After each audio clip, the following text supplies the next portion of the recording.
Olá, sejam muito bem-vindos. Meu nome é Michel Franco e hoje nós temos aqui a honra de receber o Dr. Eliseu. Seja muito bem-vindo, Dr. Eliseu. Obrigado, Michel, pelo convite. Vamos conversar um pouquinho hoje sobre a revisão bancária e é um prazer estar aqui com você para a gente conversar sobre esse assunto. Maravilha, mais uma vez seja muito bem-vindo. E aí já falando aí sobre revisão bancária, né, doutor? Explica pra gente aí um pouco mais do que se trata esse trabalho aí de revisão bancária, que é um assunto que vem sendo falado muito aí no meio jurídico. Quando a gente fala de revisão bancária, nós estamos falando sobre a revisão dos contratos bancários que as empresas assinam, né, com as instituições financeiras. A gente sabe que é muito comum no Brasil as empresas se utilizarem dos contratos bancários para fomentarem a sua própria atividade profissional, né, a sua atividade empresarial. Então a gente pode citar como exemplo de contrato bancário, capital de giro, empréstimos, as suas diversas modalidades, financiamento de equipamentos, de máquinas, veículos e por aí vai, né? Uma série de produtos bancários que as instituições oferecem justamente para as empresas viabilizarem as suas atividades. E aí esse trabalho ele consiste em ser feito um diagnóstico financeiro na situação da empresa, justamente para verificar se o contrato que a empresa assinou com o banco ele está de acordo primeiramente com a lei, né, dentro da legalidade, e se a cobrança das parcelas, se a cobrança da dívida pelo banco ou uma outra instituição financeira, se ela está sendo feita de acordo com aquilo que foi efetivamente contratado. É o que a gente observa na prática, que muitas vezes os bancos cobram, embute ali na cobrança das parcelas, algumas tarifas ou capitalização de juros sobre juros que são indevidos, que contrariam, né, vamos dizer assim, aquilo que está previsto no contrato. E com isso a gente tem um objetivo de proporcionar a redução da dívida, né, das parcelas, ou em alguns casos até mesmo a quitação da dívida bancária, né? Consequentemente, a gente consegue gerar para os clientes um proveito econômico. Esse que é o objetivo final desse trabalho da revisão bancária. Ah, perfeito. E como que é feito esse diagnóstico financeiro? Esse diagnóstico financeiro ele é realizado por uma equipe multidisciplinar de profissionais, né? Então, o ideal é que esse trabalho seja feito dessa forma, com a participação de advogados, contadores, auditores, peritos, né? Porque o resultado final desse diagnóstico é uma perícia jurídico-contábil que a gente consegue então detalhar a partir da análise da documentação que o cliente nos entrega, né?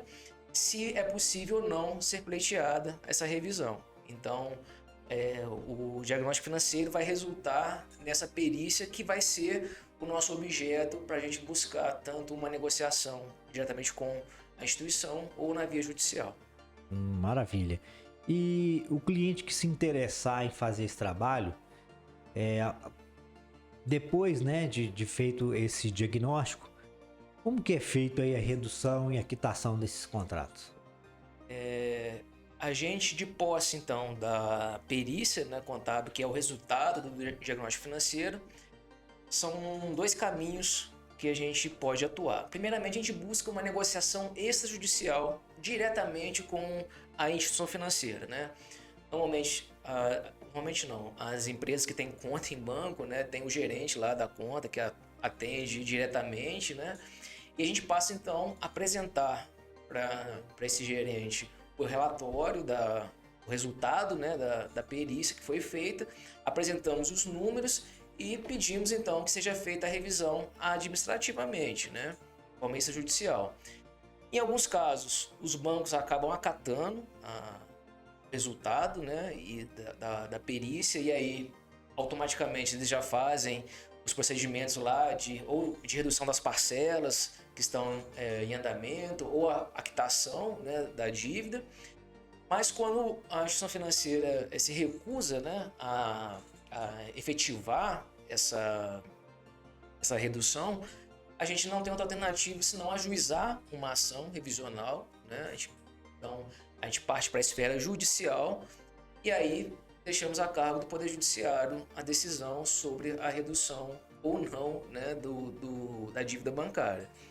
E aí, com a sentença transitada em julgada, né, o banco então ele é obrigado a reduzir as parcelas, se for o caso, ou a promover a quitação da dívida que a gente está discutindo em juízo. Perfeitamente. E esse trabalho, ele é válido tanto para pessoa física quanto para pessoa jurídica? Sim, é um trabalho que pode ser feito para pessoa física, pessoa jurídica. Ele é um trabalho que não tem nenhuma limitação, por exemplo, para empresas que são do lucro real, lucro presumido ou do Simples Nacional. Qualquer tipo de empresa pode se utilizar dessa ferramenta, né, para poder buscar aí, né, esse proveito econômico, reduzindo as suas dívidas. E então ele não é restrito. Basta que se tenha um contrato bancário, né? A partir disso, a gente consegue fazer essas análises que não se restringe a nenhum tipo de pessoa. Pode ser física, jurídica e em todos os regimes de tributação. Ah, perfeito.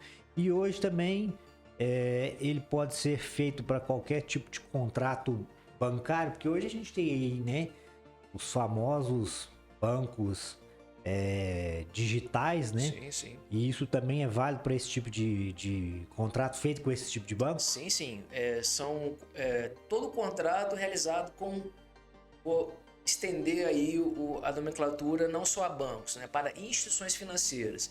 Então, às vezes, você não fez um empréstimo diretamente com um banco, mas com uma financeira, ou como você disse aí, né, um banco digital, né? Hoje em dia você tem muitas startups também que fomentam o crédito, né? Ou seja, o que nós fazemos, como eu disse, é analisar o contrato. Se ele está assinado dentro da legalidade e se a cobrança das parcelas ou da dívida está sendo feita de acordo com aquilo que foi de fato contratado. Então, não importa qual o tipo de instituição, a questão é que a gente analisa todo esse contexto da dívida e para proporcionar então esse benefício que é o proveito econômico para as empresas. Perfeito. E qual que é em média aí o custo desse serviço? Olha, isso varia de caso a caso, né? A gente faz sempre a análise do caso concreto, mas normalmente é cobrado um valor de honorários iniciais para que seja feito esse trabalho de diagnóstico financeiro, né? Para a gente ter essa perícia jurídico-contábil concluída e posteriormente, com o desenrolar do trabalho, é cobrado também um percentual sobre o proveito econômico efetivo que o cliente tenha, né? Seja na negociação extrajudicial, que é feita diretamente com a instituição financeira, ou no resultado final da ação judicial. Então, os valores a gente sempre vai analisar caso a caso para poder concluir aí a negociação para fechar com o cliente. Perfeito. E você falou aí, né, na primeira tentativa é feito uma negociação extrajudicial, né? E na maioria dos casos aí, vocês vêm conseguindo esse pleito administrativamente ou não? Como é que tá sendo aí o resultado vindo aí dos trabalhos já realizados? Sim, nós temos tido sucesso nas negociações extrajudiciais. Como eu falei, quando você chega para negociar um acordo com o banco ou buscar esse trabalho da revisão e você apresenta um relatório, um parecer, né, essa perícia que é feita, um diagnóstico financeiro, um relatório ali jurídico-contábil, demonstrando efetivamente que há um erro na cobrança por parte do banco, a própria instituição ela vai ter interesse em resolver o problema, porque ela sabe que se isso for a juízo, ela vai ter, além de ter que resolver o problema do cliente, ainda arcar, né, com as custas do processo, os honorários advocatícios. Então, o próprio banco, a própria instituição, ela reconhece o problema e consegue resolver extrajudicialmente. Então, nós temos sim tido êxito em diversos casos. Agora, em algumas situações, o banco entende que prefere deixar isso para ser resolvido judicialmente, e a gente então encaminha para a fase judicial. mas a gente tem sim tido êxito aí nas negociações e a vantagem disso é que a gente consegue trazer esse proveito econômico para o cliente de forma mais rápida, né? Você lidar diretamente com a instituição sem passar pelo judiciário é muito mais rápido, é muito mais efetivo.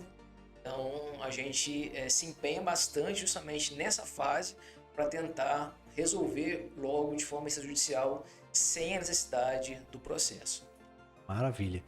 E você acha que dentro desse trabalho é possível também fazer uma análise de contratos com outras instituições financeiras do exterior?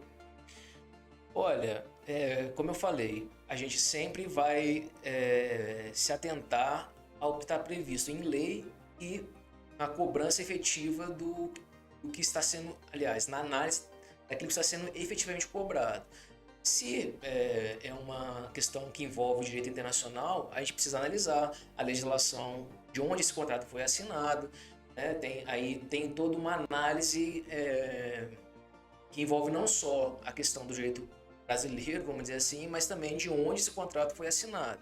Então, obviamente, a gente tem condição de fazer essa análise e verificando a possibilidade de pleitear a revisão, nós também podemos atuar da mesma maneira. E a gente sempre vai, como eu disse, primeiro buscar a tratativa extrajudicial. É o melhor caminho para a gente ter uma solução mais rápida. E a gente tendo elementos concretos para poder apresentar, né, para a instituição, fica muito mais fácil a tratativa. Então, existe sim toda essa possibilidade também. Perfeitamente. Doutor Eliseu, agradeço aí sua participação. Queria que você fizesse aí suas considerações finais, né, falando aí um pouco sobre esse trabalho, né, o benefício dele e as vantagens aí. Bom, como eu disse no início, né, a gente sabe que no nosso país é muito comum, né, as empresas se utilizarem, né, dos contratos bancários, dos produtos bancários para fomentar aí a sua atividade, né? Eu destaco também uma situação recente que nós vivemos com a pandemia, né, que isso agravou muito a situação das empresas. Muitas empresas tiveram que recorrer a empréstimos, a esses produtos bancários para conseguirem passar, né, por essa fase. Ainda estão vivendo ainda as consequências deste momento. Então é muito clara, né, que essa realidade e até mesmo a necessidade desse trabalho ser feito. Porque se você consegue verificar um problema, você tem a possibilidade de ter um benefício, né, um proveito econômico efetivo, a principal vantagem é essa, né? E com isso você vai deixar de pagar valores indevidos para aplicar esses recursos na sua própria atividade, proporcionando para você um crescimento, até mesmo uma recuperação de valores, né? Enfim, é uma série de vantagens que a empresa, né, que o nosso cliente vai ter. Então fica aí a dica e a sugestão, né? Acho que todo mundo conhece alguém que tem um empréstimo, um contrato, né? Principalmente na área do direito empresarial. Então fica a dica aí para você procurar saber se ter essa análise, se aquilo que você está pagando, se está correto, para você, se tiver algo para ser resolvido, você vai ter com certeza um proveito econômico, um benefício concreto aí para a sua atividade empresarial. Perfeito, maravilha, doutor Eliseu. Muito obrigado aí pela sua participação. Espero revê-lo em breve aqui no nosso podcast Fiscale. Obrigado pelo convite, estou à disposição de vocês. Um grande abraço a todos. Um abraço.